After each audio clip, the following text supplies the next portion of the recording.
Father, I think God genuinely didn't want Adam to stay in that garden. Because after Adam was created, God gave him responsibilities. God told him to name the animals. Tend the garden, take care of what had been created, and Adam did it. Then suddenly God put Adam to sleep, didn't ask for his consent, didn't explain anything.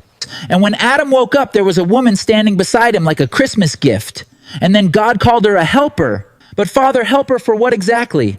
Because God didn't say, help Adam name the animals. He didn't say, help him wash the dishes. He didn't say, help him take care of the garden, or help him feed the animals. He said absolutely nothing. He just called her a helper. Father, that's the point where my head started doing mathematics.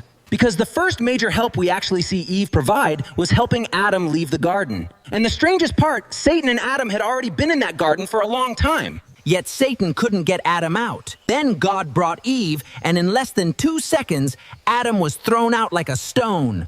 But Father, what scatters me the most is this. Humans still call women the weaker beings. They call them emotional, innocent, angels. They even call them butterflies. So tell me, Father, if the supposedly weaker being can influence the strongest men, then what kind of weakness is that? And if this pattern keeps appearing throughout human history, with powerful men losing everything through women, then Father, are humans really describing weakness?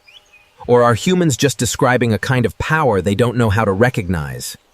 You always ask beautiful but dangerous questions. The problem with humans, especially men, is that they fail to see the third side of the coin.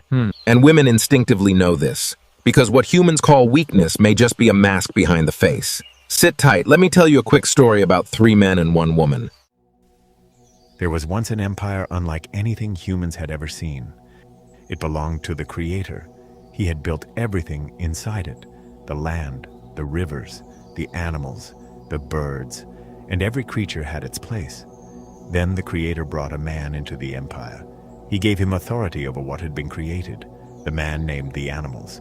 He managed the land. He made decisions. And wherever he walked, things answered to him. Then one day, the Creator brought a woman into the empire.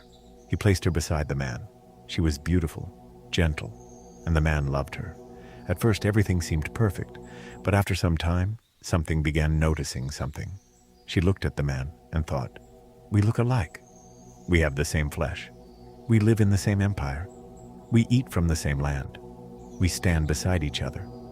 But there was one thing the man had that she didn't: authority. She watched him call the animals, and they came. She watched him make decisions, and everyone accepted them. One day she tried it herself. She called one of the animals. It looked at her, then walked away. She tried again. Nothing.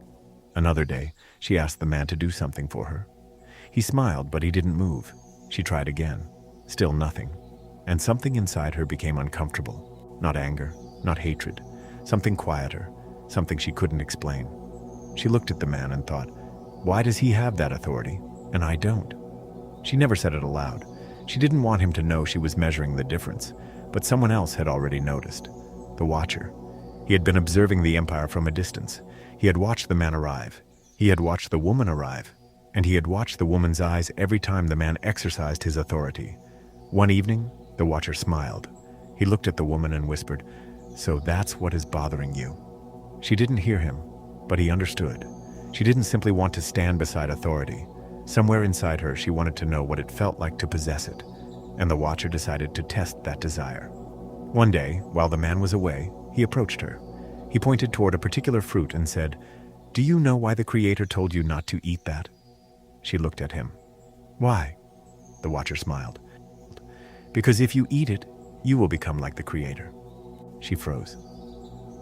Like the Creator? Yes.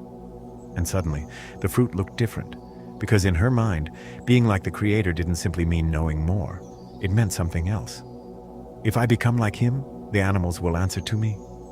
I can make decisions too. My voice will carry authority. For the first time, the possibility of control felt close enough to touch. She looked at the fruit, then back at the Watcher. Are you sure? He said nothing. She reached for it and ate. Then she tested it. She called an animal. Nothing. She called another. Nothing. She turned toward the man. She spoke with authority. The man looked at her, confused. She tried again. Still nothing. And slowly, the excitement disappeared from her face. She had taken the fruit. She had disobeyed the Creator. She had believed she was about to receive authority. But she still couldn't command what the man could command. She stood there, silent. Then a thought entered her mind. The Creator will return soon.